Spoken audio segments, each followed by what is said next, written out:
Hey, Bo, Michael Glenn, was put on IR. How much do you kind of feel for him, a key guy, beat Shell?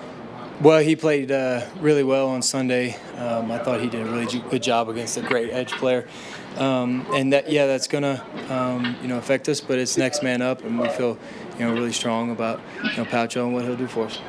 From a quarterback perspective, how much does a new tackle or a new player on the offensive line impact you on game day? Those guys practice really hard in training camp. They see the calls and they're, in meetings. So it doesn't necessarily affect us a whole lot. Obviously, it's a new guy, and you got to make sure that he's hearing the calls and make sure that you bring him up to speed as best as you can and help him out and not leave him out to dry. But I think, especially Paucho with his experience, he'll do a really good job of, keeping that O-line going and, continue the trajectory that we're going. We've seen you keep your confidence up through this tough start. When going back and watching your work and claim pockets a lot, but barely sacked, how hard is it to learn that the pocket's a safe spot and you have to climb it at this level? Is that a transition when you come to this level? Well, yeah, I think, when you look at, the experience, I think I've been fortunate, been able to play in a lot of different kinds of pockets. Some clean, some unclean. Sometimes I got to get on the move. Sometimes, you got all day. It kind of depends on the situation. To be honest with you, each team, I've played with has had all the above. So I think that moving forward, it's just playing what the defense gives you. Every once in a while you feel a clean pocket and you sit in there and you make a throw. Sometimes, they bring an extra guy and you can't block them and you got to stand in there and still make a throw. Sometimes you got to escape. So it's the happy medium of the quarterback position. It's why elusive quarterbacks and guys on the move can hurt defenses if they use it properly. Bo, you've on your picks, Cortland was in the area on I think all of them.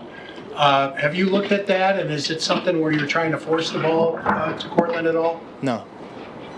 Well, with a couple of the drops week one, Sean talked about it, and then a couple of days, did you go out of your way to talk to guys? Or do you just know that because they're pros, they know they weren't supposed to drop? Well, it's like me. I mean, when I miss a pass, they don't come up and harp on me. So I think, I got to, treat them the same exact way. And, yeah, we're professionals and we have a high standards, but, we're allowed to mess up too and we, make mistakes. But those guys, I see them work every day. I see them, continuously show up, make plays in practice, make plays in games. So I'm not going to get too uptight about, one play. And now, if there's something that I can do to help them, I'm definitely always there for them. But I definitely think it's a work in progress, and we all, all 11 of us on offense have things we can improve on. And sometimes, a drop is seen on national television, but you didn't see the inaccurate throw, or you didn't see, somebody that might have, messed up within the play. So sometimes that is, made bigger than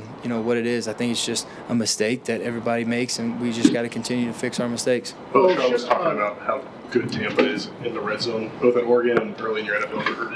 What have you figured out about the keys to being good down there in the red zone, and how critical those opportunities will be this week? Well, ironically, in the NFL, I obviously haven't figured out a whole lot because we haven't scored in the red zone yet.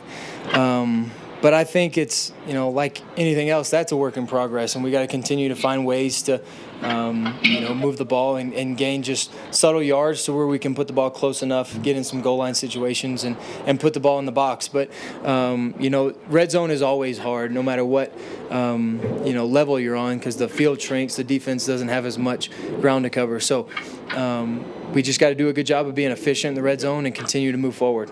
Well, consider Sean said he was a big fan of road trips, as it were. Did you like that as like a bowl trip? Do you think it's good for a team?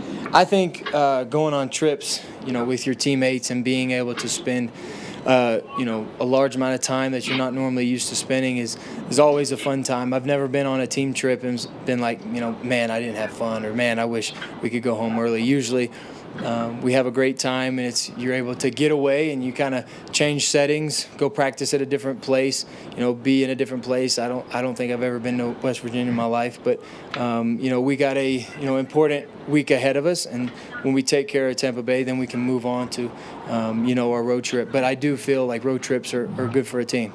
Bo, What's the last one? considering your history, do you like playing in the heat and humidity that you'll get on Sunday? I love it. I think, that's one thing I am actually looking forward to getting back to. I think it's kind of strange because it's going to be hot and humid. It's going to be uncomfortable for most. But I think, especially quarterback, when you get in the game, you start, feeling the effects of the humidity and the temperature. I think that's when, it's kind of like, high school football all over again, and so I'm excited for that. I think it's going to, play a not necessarily a huge role in the game, but I'm excited to get back to it.